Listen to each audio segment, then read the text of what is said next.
Next మన Telugu cinema market కూడా మారుతూ ఉంది. ఒక్కో సినిమాకి వస్తారు. ఈ ఒక టైంలో ఫస్ట్ థియేటర్ల నుంచి ఉంటే తర్వాత శాటిలైట్కి మారింది, తర్వాత ఓటీటీకి మారింది, ఇప్పుడు తర్వాత యాప్ వైజ్గా మారింది. ఇలా మారుతున్న టైంలో రకరకాల బడ్జెట్ వేరియేషన్స్ కూడా మారుతూ ఉన్నాయి. దీన్ని మీరు ఎలా చూసారు?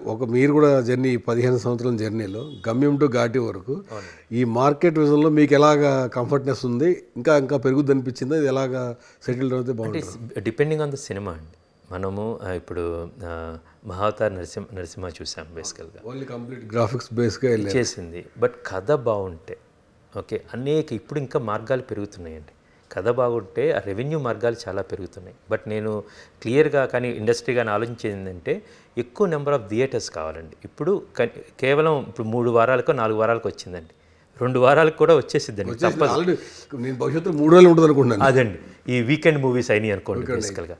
సో మన చైనాలో ఫ్లరిషింగ్ ఇండస్ట్రీ అండి. ఎందుకంటే ఇక్కడ మన ఇంటి దగ్గర నుంచి వాకింగ్ దూరంలో సినిమా థియేటర్స్ ఉంటాయండి చైనాలో. చాలా ప్లేసెస్లో అండి, చాలా అంటే మాల్స్ కావచ్చు, అంటే డిఫరెంట్ ప్లేసెస్లో ఆ వీకెండ్ క్రౌడ్కి మొత్తం ఒకేసారి సినిమా చూసేటట్టు. మన భారతదేశంలో మనకి థియేటర్స్ తక్కువ అండి. ఉన్న కంట్రీ మొత్తంలో మన రాష్ట్రాల్లోనే, ఆంధ్రప్రదేశ్ అండ్ తెలంగాణలోనే చాలా ఎక్కువ నెంబర్ ఆఫ్ థియేటర్స్ ఉన్నాయి.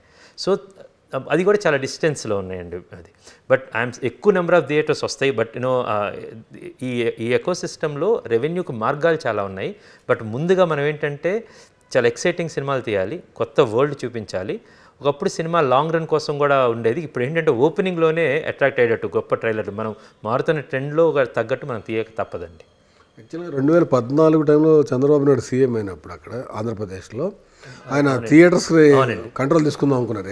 ఆర్టీసీ బస్ స్టాండ్ అంటే నెంబర్ ఆఫ్ థియేటర్స్ పెంచుదాం థియేటర్స్ లాగా 150 సీటింగ్ తోటి 50 సీట్ల నుంచి 200 సీట్ల థియేటర్ మధ్యలో ఈ ఆర్టీసీ ప్లేసెస్ ఉన్నాయి ప్రయత్నం చేశారు.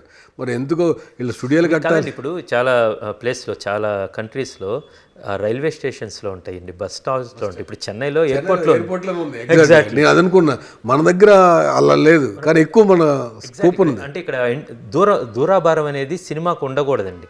సినిమా అంటే ఓకే సరదాగా వెళ్ళిపోయి నడుచుకుంటే కారు పార్క్ చేయటాలు, లోపలికి వెళ్ళటాలు, ఈ ఎక్స్ట్రాడినరీ రేట్స్తో పాప్కార్న్ కొంటాలు, ఇవన్నీ మనకు కొంచెం ఆపుతున్నాయండి. బట్ ఇవన్నీ కూడా స్ట్రీమ్ లైన్ అవుతాయండి. We are hoping that things will be better. అంటే గవర్నమెంట్ ఆ విధంగా చేస్తే కూడా బాగుంటుంది. థియేటర్ గాడియాలు రావాలనుకుంటే గవర్నమెంట్ ఒక పక్క వ్యాపారవేత్తలండి, ఎప్పుడో క్రాక్ అయిందండి. క్రాక్ అవుతే ప్రస్తుతం అయితే కనిపిస్తూ ఉంది. అవునండి.